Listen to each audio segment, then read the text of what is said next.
does it feel like to be a man? And when did you know, or how did you know when you felt that you were a boy or a girl? Those are the kind of questions that I asked when I was a kid, not your normal questions.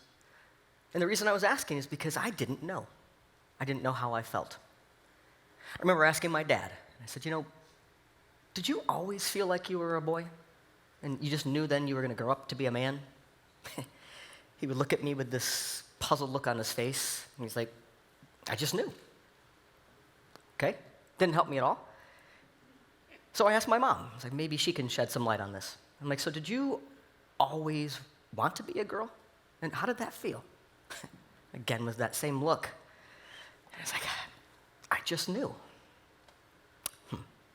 Well, what I heard from that is that everybody knew but me. Everybody in my life that I perceived as normal, whatever that might be, they all knew what it felt like. So then I turned that around, so that must mean if I don't know, I'm not normal. Something must be wrong with me. There were times where I would get little glimpses, and I thought, I think I know how I feel.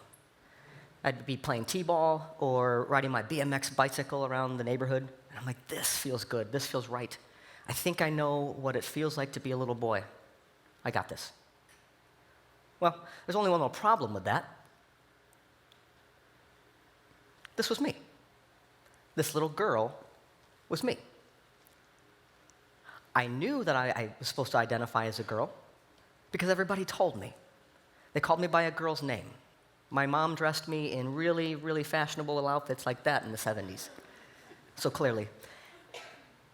But I would search in the mirror, and I just knew that didn't fit. I couldn't find who I was. This just wasn't right. And at this age, too, I was also many times mistaken for a little boy. I remember getting my hair cut one time, and the woman asked me if I was the only boy in my family. Or a stranger would walk by and like, well, hello, young man. And inside, I would light up because I felt visible. I felt like somebody sees me. That feels right. But what I learned from that is from the reaction of the person who misgendered me, where they just made a huge production of their apology and backpedaled and made it a big event.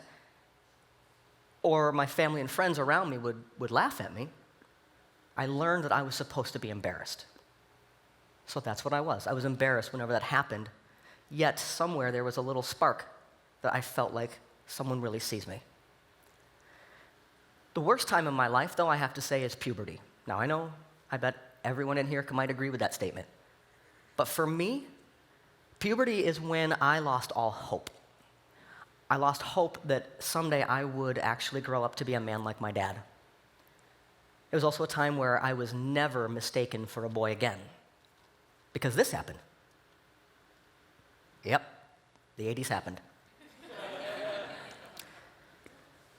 And this is the time where then I had to be a young lady. There was a different set of expectations put on me. And I was supposed to be more reserved and polite and all these kind of nonsense things. But I still was trying desperately to find who I was and to see that reflected back. The only way I can come up with it is kind of a walking contradiction. So I was the only girl on my high school men's varsity ice hockey team. I would tuck up my long hair under my helmet because I knew I still had to be a girl, still wore my earrings on the ice, had long nails under my hockey gloves, and I'm proud to say I never broke a nail. But that's how I lived my life. It's just tiny little contradictions to see if I could find myself. Until my late 30s. And I was like, everything blew up. And I said, oh, no, I'm done. I cannot do this any longer, and I'm no longer willing to live not knowing who I am and being able to answer how I feel about myself. I wanted to see who I was on the inside reflected on the outside. I wanted to actually be happy for once. So at the age of 37, I transitioned from female to male. That wasn't that long ago. And I thought, this is going to be my do-over. This is it. I'm going to just morph into this guy you see now. Life's going to be perfect. I'm going to forget my past, that it ever happened. No one ever needs to know. Well, And I also thought that it was going to be a really quick turnaround. Well, a transition is a process.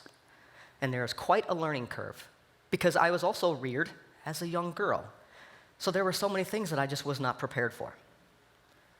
Like today, I still stumble. I don't know when we're going to go in for just the firm handshake, or the shoulder pop bro hug, or what we're doing. We're dancing. I don't know. So I just learned to not initiate that and just kind of pick up where someone else does. I also had to go through puberty for a second time. Not fun. So my voice cracked at the most inopportune moments. I started to lose hair where I desperately wanted to keep it. And I started to grow it in places that, for the life of me, I could not figure out why we have it there. But that's what the process was about. And each time that I saw these changes, though, I started to recognize myself more and more, and I liked that. And I learned that any one of us can change course. Maybe not so much in gender, but everyone can relate to that. I decided to just go for it and jump in. I equate it to jumping into an empty swimming pool with the belief that there would be water there to catch me when I landed. And that's what happened for me, because that's what I wanted desperately. And that's what all of us can do.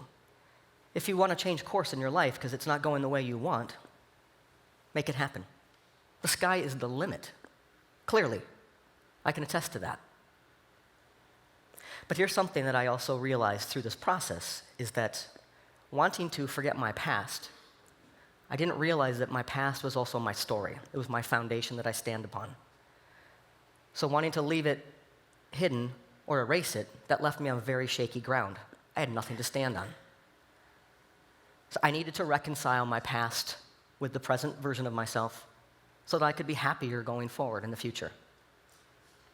So I needed to actually give gratitude where gratitude is due. And that's to this woman. This is a very strong woman. She's resilient. She's a survivor. She made it possible for Jeremy to actually exist. And I have this vision that very early in my transition, that she reached out her hand and she actually grabbed mine and ushered Jeremy in to exist. Early in transition, it took both of us hand in hand because this was very difficult.